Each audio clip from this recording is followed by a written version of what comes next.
अस्सलाम वालेकुम। इस्लाम। कैसे हैं भाई आप? अल्लाह का शुक्र। काम कैसा चल रहा है और क्या काम करते हैं आप? मैं फोटोग्राफर भी और इन ड्राइव भी चलाता हूँ। सही है। इन ड्राइव ये बाइक पे चला, जी जी।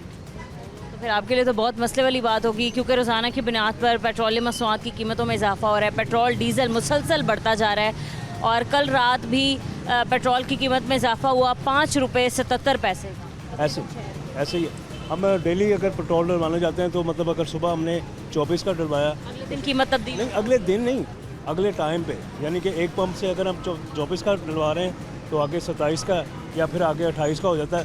या ये कह सकते हैं कि हम वैसे भी यूज़ टू हो गए कि यानी कि आदत सी बन। जो पेट्रोल की कीमतें जा रही हैं, अब देखें वहाँ पर है 333 रुपये फ़ी लीटर, जो है 333 रुपये 21 पैसे। ये बहुत प्राइस हाई है।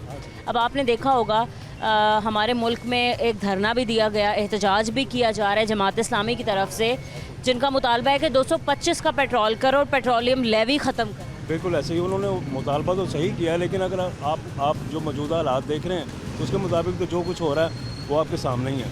अब एहतजाज करने से वो मतलब कोई फ़र्क अगर कुछ फ़र्क पड़ा है कहीं पे, कभी फ़र्क पड़ जाता है तो कभी बस इसी तरह ही है जी। अब क्या कह सकते अगर फ़र्क पड़ना होता तो कल के बाद से पड़ जाता और मज़ीद आगे पेट्रोल महंगा ना करता। ना करते। पहले उन्होंने थोड़ा सा कम किया, उनके धरने से 1-1.5-2 रुपये कम किए, लेकिन उसके बाद फिर अच्छा ये बताएं कि फ़ी लीटर पेट्रोल की कीमत क्या होनी चाहिए, क्योंकि आप ऑनलाइन बाइक चलाते हैं तो उस लिहाज से, क्योंकि आपका सारा कारोबार या काम ही इस पर जिस तरह आपने पहले शुरू में कहा वैसे उसी पॉइंट ऑफ व्यू से होना चाहिए। वो 225 225 तक का अफोर्डेबल। अफोर्डेबल। ठीक है सर जी, शुक्रिया आपका।